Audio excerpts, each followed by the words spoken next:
एक दिन उसी आश्रम में एक भंडारा हुआ। महाराज जी की परंपरा में भंडारे का विशेष महत्व है। उसमें सभी को आमंत्रण दिया जाता है, उनको निमंत्रण भेजा जाता है, लोग आते हैं और बाबा जी का प्रसाद ग्रहण करते हैं। ये बाबा जी के सभी मंदिरों में विशेष रूप से इसका आयोजन होता है, लगभग नित्य ही। तो ऐसा ही कुछ आयोजन एक दिन हुआ और हम सेवक की भांति हमें भी निमंत्रण भेजा गया कि आइए और सेवा दीजिए। कुछ अपने मित्रों, गुरु भाइयों और अन्य लोगों के साथ मैं आश्रम की सेवा में उपस्थित हो गया। जैसे कि परंपरा है हमारे यहाँ कि जब तक आपके श्रेष्ठ या बुज़ुर्ग या माता पिता या आपसे आयु में या किसी भी तरह से आपसे श्रेष्ठ हैं, उनको प्रसाद का प्रथम अवसर दिया जाता है। और जो सेवक होते हैं वो भंडारे के संपूर्णता के बाद ही प्रसाद ग्रहण करते हैं।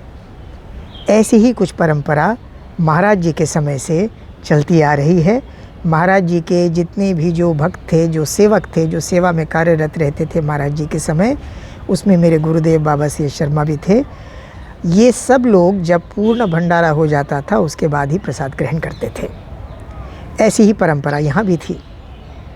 जब भंडारा संपूर्ण हो गया और हम सब सेवक सब लोग इकट्ठे बैठे प्रसाद ग्रहण करने के लिए, उसी समय एक बड़ी झुंड बंदरों का वहाँ आ गया।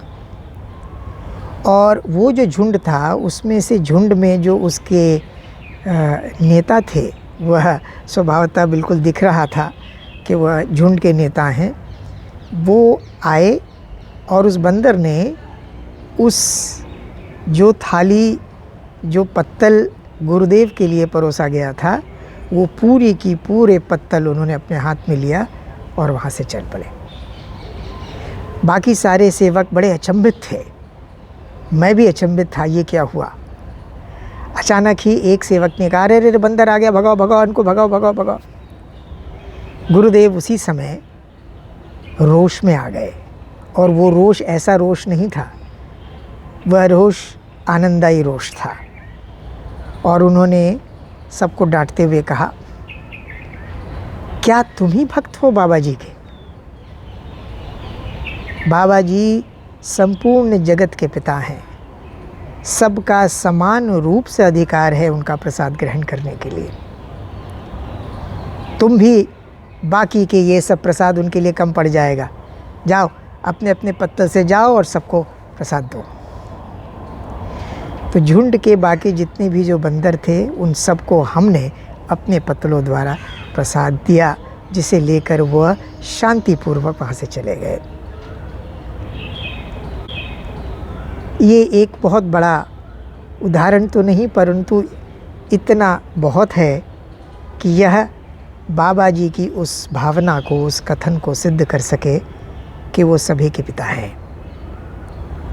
गुरुदेव ने भी इसका पुष्टिकरण किया। मेरे मन में अति प्रसन्नता हुई।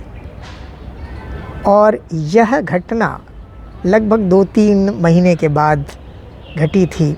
उस घटना से पूर्व जो पेड़ वाली घटना थी,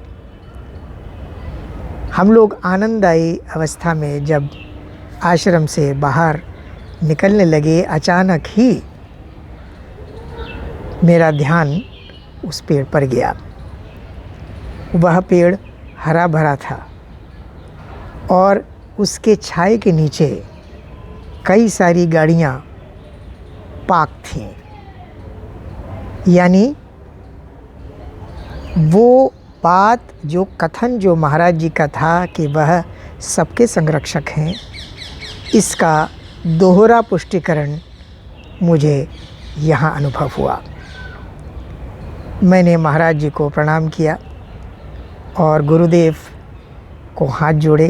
उन्होंने कहा, आपको मैं किस प्रकार से धन्यवाद करूं कि आपने जो अनुभव मुझे दिया महाराज जी के इस कथन को, कितनी बार सार्थकता मैंने आपसे पूछी इसका आध्यात्मिक स्वरूप आपने कहा, और आपने कहा महाराज जी समझने का विषय नहीं है, महाराज जी अनुभव करने का विषय है।